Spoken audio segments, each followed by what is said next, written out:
ನಾನು Rakshita BDA college of engineering ವಿದ್ಯಾರ್ಥಿ. ಇಂದು ನಾನು ರೈತರ ಬಳಿ ಬಂದಿದ್ದೇನೆ.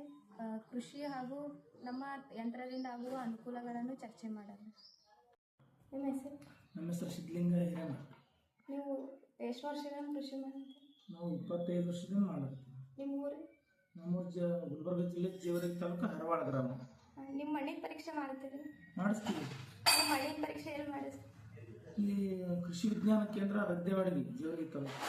ದೂರ ಆಗ್ತದೆ. ಇಲ್ಲಿ ಒಂದು 15-20 ಕಿಲೋಮೀಟರ್. ನೀವು ಮಣ್ಣಿನ ಪರೀಕ್ಷೆ ವರದಿ ಬರೋ ಟೈಮ್ ಎಷ್ಟು ಬರ್ತದೆ? ಇವತ್ತೊಮ್ಮೆ 2 ತಿಂಗಳ ತನಕ ತೋರ್ತದೆ. ಲೇಟೇ ಆಗ್ತದೆ. ಲೇಟ್ ಆಗ್ತದೆ. ಮಣ್ಣಿನ ವರದಿ ಅರ್ಥ ಮಾಡ್ಕೊಳ್ಳೋದು ನಿಮಗೆ ಕಷ್ಟ ಅಲ್ಲದು? ಸ್ವಲ್ಪ ಹೈರಾಣ ಅದ, ಅದು ಗೊತ್ತಾಗಲ್ಲ. ತಿಳ್ಕೊಬೇಕು ಅವ್ರಿಗೆ ಯಾರಿಗೆ.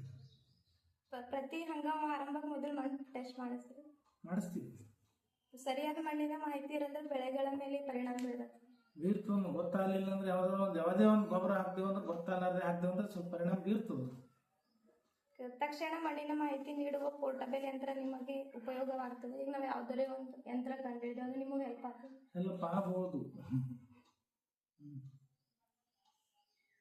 ನೀವು ಹೊಸ ತಂತ್ರ ಕೃಷಿ ಸಹಾಯಕವಾಗಬಹುದು ಎಂದು ನಿಮಗೆ ಅನಿಸುತ್ತದೆ? ಯಾವ ಹೊಸ ತಂತ್ರಗಳು ನಿಮ್ಮ ಕೃಷಿಗೆ ಯೂಸ್ ಆಗ್ಬೋದು ಅಂತ? ಯೂಸ್ ಆಗ್ಬೋದು.